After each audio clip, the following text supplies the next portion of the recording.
दोस्तों काफी लंबे समय से चाइना भारत के नेबरहुड में यानी भारतीय उपमहाद्वीप में एंटर करना चाह रहा है और इसके लिए भारत के दबदबे को कम करना बेहद इंपॉर्टेंट होगा। अब दोस्तों यदि हम चाइना और पाकिस्तान की बात करें तो पाकिस्तान के पास ऐसा है क्या? चाइना आखिरकार उसे इतना क्यों महत्व देता है? कारण बड़ा सरल है, पाकिस्तान के पास कोई इकोनॉमी नहीं है, कोई टेक्नोलॉजी नहीं है और एक्सपोर्ट के लिए आप जानते ही हैं गधों के सिवा और कुछ है नहीं। तो आखिरकार पाकिस्तान को इतना महत्व क्यों दिया जाता है? कारण बड़ा सरल है। चाइना का जो एम्बिशन है भारतीय उपमहाद्वीप में उसको साकार करने में पाकिस्तान का बहुत बड़ा रोल है और वो है भारत के दबदबे को कम करना और भारत की जगह चाइना को एज एन ऑल्टरनेटिव खड़ा करना भारतीय उपमहाद्वीप में। और दोस्तों इसी को कहीं ना कहीं अंडरटेक करने के लिए जब से बांग्लादेश छोटा पाकिस्तान बना है कुछ इसी तरफ चीजें भी आगे बढ़ने लगी। रिसेंटली चाइना, पाकिस्तान और बांग्लादेश में ट्राइलैटरल कोऑपरेशन को लेकर एक ग्रुपिंग भी बनाया गया।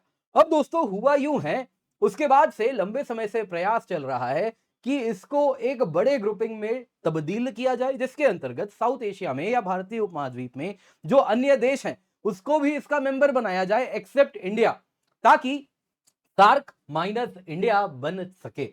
लेकिन दोस्तों हुआ यूं है, ये कोई भी देश करना नहीं चाह रहा।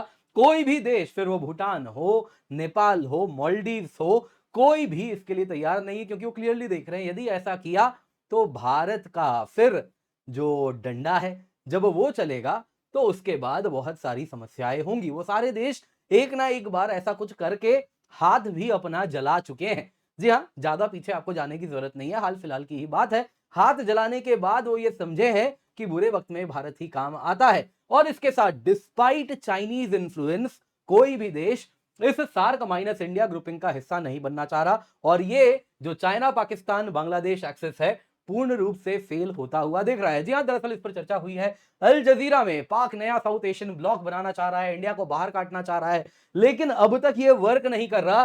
कारण है सार्क विदाउट इंडिया ज्यादा बायर्स इसके लिए है नहीं।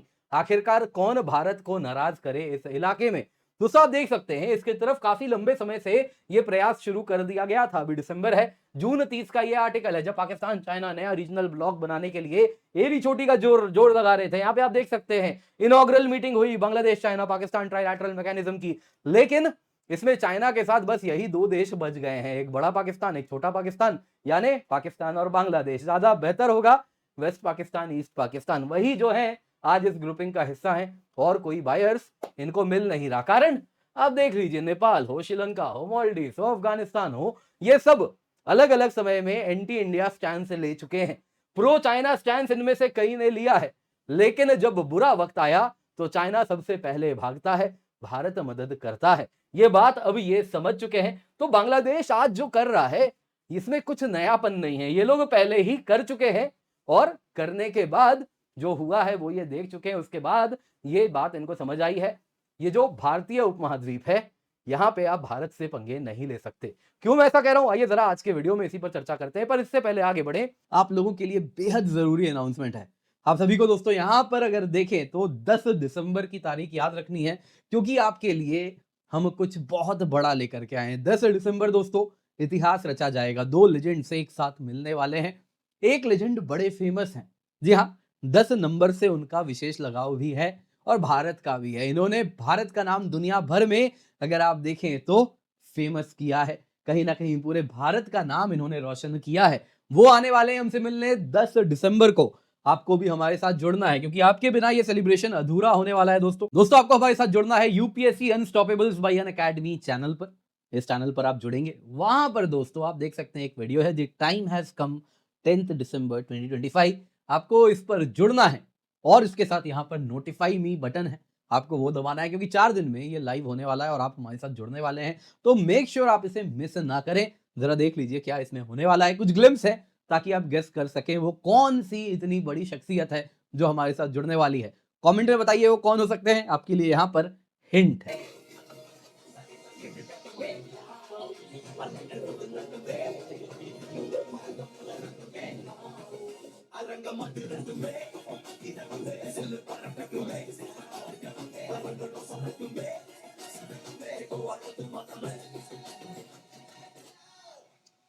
जाइए दोस्तों, नोटिफाई मी बटन है आपके लिए, जल्दी से जाएं, जाके इसे दबा दें।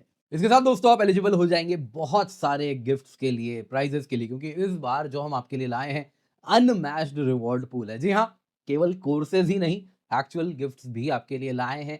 आईफ़ोन से लेके बहुत सारी चीज़ें हैं जो आपके साथ यहाँ पर साझा की जाएँगी। तो नोटिफ़ाई मी बटन दबाना, जैसा मैंने आपको बताया, बिल्कुल भी मिस ना करें। जी हाँ दोस्तों, सार्क माइनस इंडिया।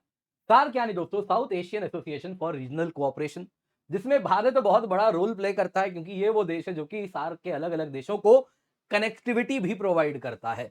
बिना भारत के नेपाल, बांग्लादेश, नेपाल, भूटान एक दूसरे से कनेक्टेड नहीं है, तीनों भी आपस में कनेक्टेड नहीं है। पाकिस्तान, अफगानिस्तान तो दूर की बात हो गए।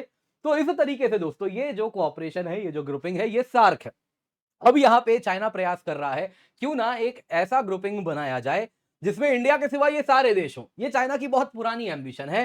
कारण है इसके द्वारा वो इंडिया को बॉक्स कर सकता है। यदि भारत एक रीजनल पावर नहीं बनेगा तो एशिया का एक पोल बन के चाइना के साथ कैसे कॉम्पीट करेगा। तो भारत को यहीं पर बॉक्स कर दिया जाए, भारत को एक रीजनल पावर भी ना बनने दिया जाए, ताकि वो सुपर पावर कभी ना बन पाए। तो इस तरीके से ये इसकी पहली स्ट्रेटेजी है, और इसमें सार्क माइनस इंडिया बनाना बेहद इंपॉर्टेंट है चाइना के लिए, क्योंकि चाइना इसके द्वारा बाकी देशों के साथ कुछ ऐसा कोऑपरेशन सेटिंग करेगा जिसके द्वारा इंडिया के एम्बिशंस को कर्टेल किए जाए। पाकिस्तान इसी में चाइना के लिए बड़े लंबे समय से एक पॉन का काम करता है, एक प्यादे का काम करता है इस पूरे के पूरे चेस बोर्ड में, और इसके सिवा पाकिस्तान का और कोई रोल भी नहीं है और कोई महत्व भी नहीं है चाइना के लिए। बांग्लादेश अंडर सब पाकिस्तान को कॉम्पीट करने लगा है, क्योंकि वो भी चाइना से वो कह रहा है कि हम भी आपको वो सब कुछ दे सकते हैं जो पाकिस्तान देता है। इन शॉर्ट, भारत को कहीं ना कहीं बॉक्स करने के लिए जो मदद चाहिए वो हम करने को तैयार हैं। और अब यूनुस के राज में बांग्लादेश भी इसी बैंड वैगन का हिस्सा बन चुका है जो सार्क माइनस इंडिया बनाना चाहते हैं। अभी रिसेंटली 5वां इस्लामाबाद कॉन्क्लेव हुआ। ये दोस्तों institute of strategic studies Islamabad ने होस्ट किया था। इसी में पाकिस्तान के डिप्टी प्राइम मिनिस्टर इशक डार साहब हैं, वो गए। उन्होंने कहा कि अब समय आ गया है जब हमें नया सार्क बनाना चाहिए जिसमें भारत ना हो। अब डायरेक्टली भारत का नाम नहीं लिया, इशारों इशारों में यही वो कहना चाहे। उनके शब्द कुछ इस प्रकार थे कि इस प्रकार का सार्क बनाएंगे जो किसी एक देश के विम्स एंड फैंसीज से ना चले, और ये सारी बातें इशारों इशारों में यही कह दिया, नया सार्क चाहिए जिसमें भारत ना हो। अब दोस्तों यदि आप देखें तो 2025 के अर्ली पार्ट से ही, फर्स्ट हाफ से ही कुछ इस तरफ बात शुरू हो चुकी है। एक ट्राइलैटरल मैकेनिज्म फॉर कोलैबोरेशन भी बनाया गया। आपको जैसा मैंने बताया, कुनमिंग में रिसेंट मीटिंग हुई जिसमें पाकिस्तान, बांग्लादेश और चाइना ने मिलकर एक ट्राइलैटरल ग्रुपिंग बनाई, और इसमें इन्होंने कहा कि हमें मालदीव्स को, अफगानिस्तान को, श्रीलंका को भी इसका हिस्सा बनाना चाहिए। लेकिन कोई भी चाइनीज प्रेशर के बावजूद भी इससे पास भी नहीं जा रहा। वो कह रहा है भाई इसके पास भी जाएंगे तो हमारे हाथ जल जाएंगे। क्यों ऐसा है, आइए जरा पहले आपको मैं वो बताता हूं। तो कोई भी देश नहीं चाह रहा कि कुछ भी ऐसा करे जिसके द्वारा भारत की नाराजगी उसको झेलनी पड़े, क्योंकि वो अच्छे से जानते हैं चाइना बहुत दूर है, भारत ठीक यहीं पर है। सबसे पहले इकोनॉमिक डिपेंडेंस है। यदि आप देखें तो भारत 30 से 60% बायलैटरल ट्रेड अधिकतम देशों के लिए भारत के साथ ही वो करते हैं। नेपाल के लिए भारत से होने वाला ट्रेड 65% है, भूटान के लिए 80% है। हाइड्रो इलेक्ट्रिसिटी जो भूटान एक्सपोर्ट करता है वो भारत को ही जाता है, जो 40% भूटान की जीडीपी में जिसका बहुत बड़ा रोल है। श्रीलंका, मालदीव 20 से 30% जो है इंडिया से ही इंपोर्ट करते हैं। इस वजह से दोस्तों एक बहुत ज्यादा डर है कि इतना बड़ा ट्रेड पार्टनर है, इसको हम नाराज नहीं कर सकते। दूसरा डर है इंडियन बैकलैश का, क्योंकि दोस्तों बात बड़ी क्लियर है। अगर आप चाइना, पाकिस्तान, बांग्लादेश एक्सिस का हिस्सा बन रहे हैं, मतलब बड़ा क्लियर है, आप एंटी इंडिया स्टैंड ले रहे हैं, आप यहां पे न्यूट्रल नहीं है। फिर मत बोलिएगा कि देखिए हम तो अपनी है ना वो स्ट्रेटेजिक है ना डिप्लोमेसी फॉलो कर रहे हैं, और हम तो अपनी इस प्रकार से है ना मल्टीलैटरलिज्म फॉलो कर रहे हैं जिसके अंतर्गत हम जिसके साथ चाहें उसके साथ रिश्ते बना सकते हैं। आप कौन होते हैं बोलने वाले? लेकिन जब आप इस ग्रुपिंग का हिस्सा बनते हैं तो आप इनहेरेंटली एंटी इंडिया स्टैंड लेते हैं।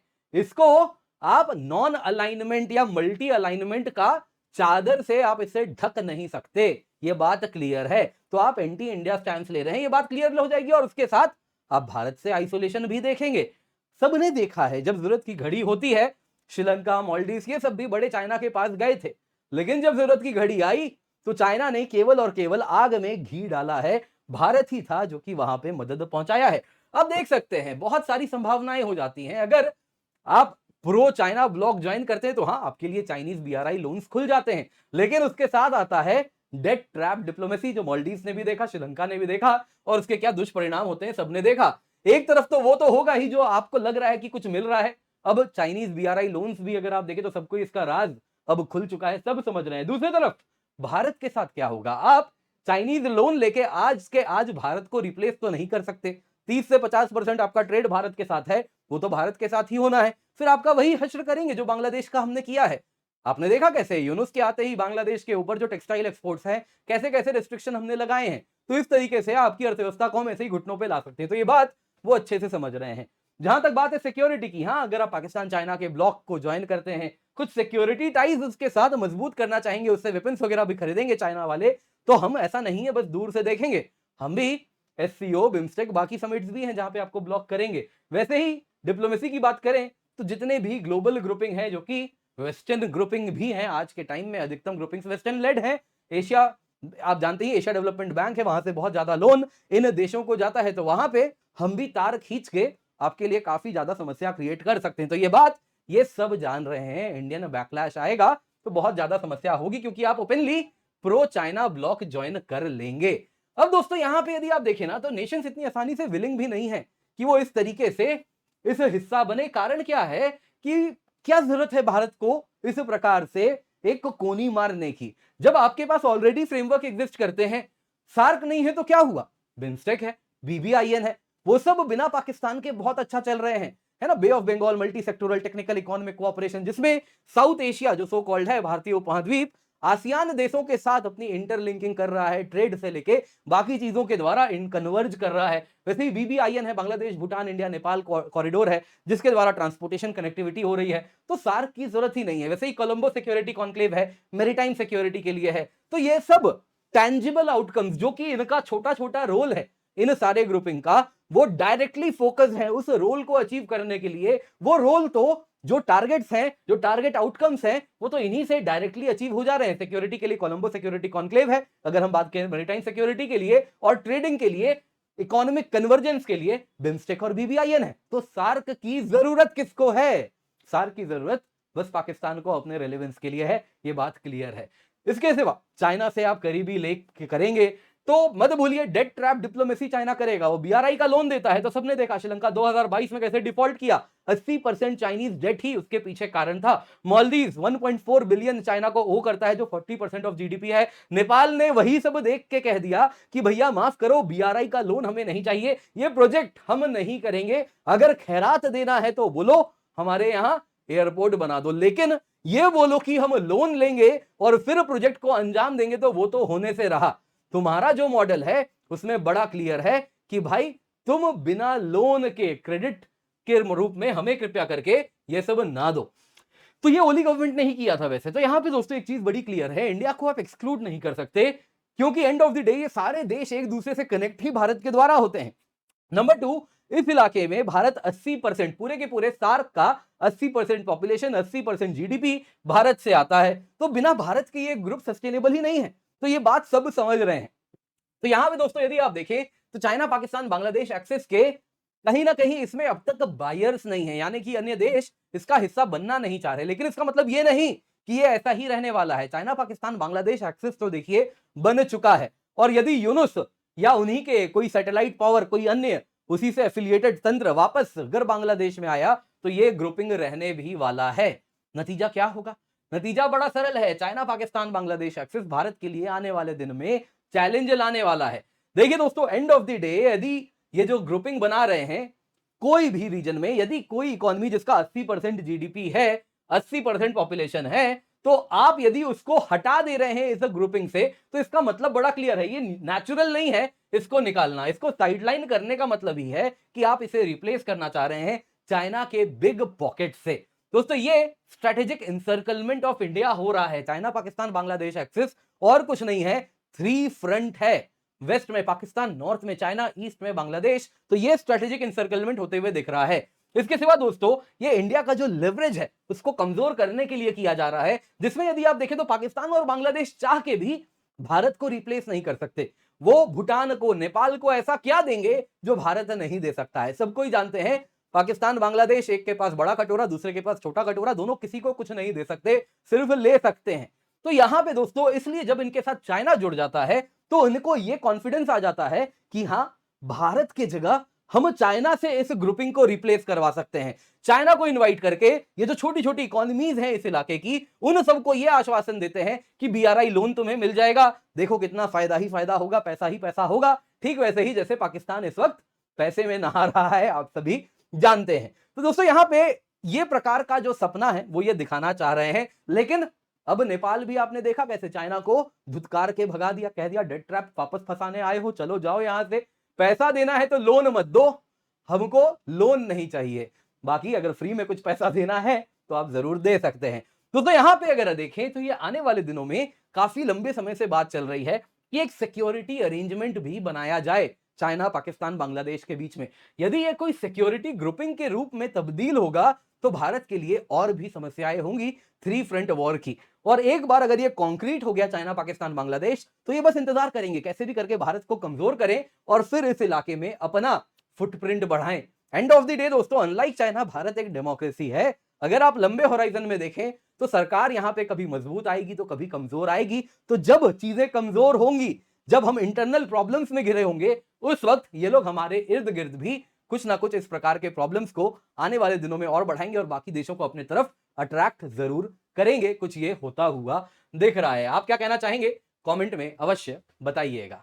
दोस्तों बाकी 10 दिसंबर आप सभी को हमारे साथ जुड़ना है क्योंकि इतिहास बनने वाला है। कौन है वो 10 दिसंबर? 10 नंबर बड़ा इंपॉर्टेंट है, वो बहुत फेमस है, ऐसा हो ही नहीं सकता कि आप नहीं जानते हो। वो हमसे मिलने आने वाले हैं, लेजेंड है। जी हाँ, तो जल्दी से जाइए यूपीएससी अनस्टॉपेबल चैनल पे, आपको जाना है, नोटिफाई मी बटन दबाना है, लाइक दबाना है। 10 दिसंबर शाम को 7 बजे यूपीएससी अनस्टॉपेबल चैनल पर आपको हमारे साथ जुड़ना है।